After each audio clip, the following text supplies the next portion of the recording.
Много ми се иска да си поговорим малко за тая култура на безчувственост, която така много активно се налага.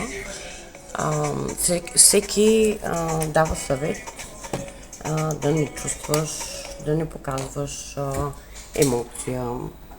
А, Ако примерно те боли, ако си наранен, стигни са, нали, не бъди жена.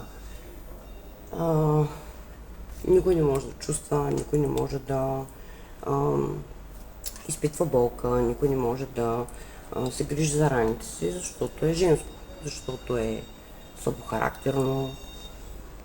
А, Само, че когато имаш някаква рана и не я третираш, а просто хвърлиш пепел върху нея, както казват и ни други народи, нали знаете какво става с раковите клетки, когато не бъдат третирани? Започват да обхващат целия организъм. Същото става и с травмите. Не го усещате веднага, може много време да не го усетите, обаче замислете се колко щастливи хора има около вас. Щастливи хора. Не говорим в социалната им мрежа, говорим като се видите колко щастливи хора, наистина щастливи има около вас.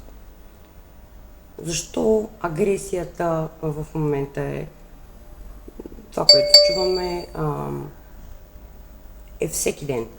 Някой е наръган, убит, захвърлен, изхвърлен, удавен. Откъде мислите, че идва всичко? Малко храна за размисъл. Ще говорим пак.